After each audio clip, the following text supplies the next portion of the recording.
So before this video gets started, if you're a gig worker and you want to make extra money, there's a new company called Fetti that's the future of jobs. All you have to do is enter your email below, answer a couple of questions, and within 2 minutes, they're gonna send you a list of high-paying jobs that you can do from anywhere in the country. And who knows, you could actually make a ton of money. And they're actually looking for gig workers specifically. So sign up, enter your email, link below, and let's get started with the video.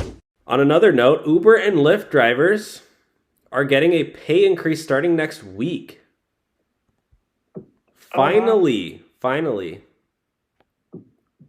But is it enough?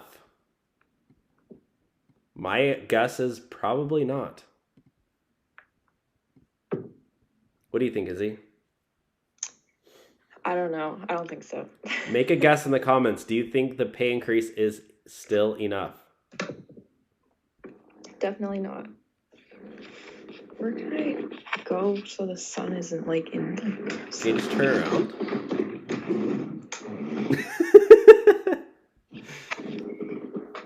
Oh, here we go. Okay. I'll read that part. Yeah, Uber and Lyft drivers will get a much anticipated pay bump beginning next week. The city's Tax and Limousine Commission approved a roughly 9% pay increase compared to last year's rates for drivers Wednesday, following a legal fight with Uber that blocked a similar raise from taking effect in December. You know what the funny thing about this is, Izzy? What? Is that inflation is roughly 9% from last year. So it's barely keeping up with the rising cost of living.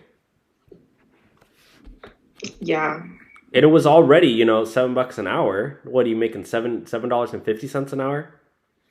Do the math on that. 9% increase from $7 an hour. That's 7 times 1.09, basically. You math whizzes, do that in your comments. 7 times 1.09. So it'd be 763. So yeah, 63 cents increase. It should be double increase, triple increase pay. Yeah. They should be getting paid like 15. Yeah, and that Uber was trying to block this in a legal battle. Wow. Yeah, why is Uber's always like doing the most to not have to pay drivers more? Yeah, they're like, oh, we got to increase pay for drivers. We'll file a lawsuit. We'll spend hundreds of millions of dollars in a lawsuit to try to block it. Like that's how bad they don't want to pay drivers, that they'll spend like 200 million. What was it? 200 million on that New York lawsuit? Yeah, just so they don't have to raise like 60 cents an hour. Because they know that it's going to cost them more money paying all the drivers. Because think about right now, Izzy. Think about right now at this very moment. How many people do you think are taking Ubers across the entire world? There's a lot, but thousands probably. I feel like if they raise the pay, they might just get even more drivers. I don't know. It seems like they have enough. They're deactivating drivers left and right. Yeah, somebody said you're driving under the influence at 7 a.m. We'll deactivate you.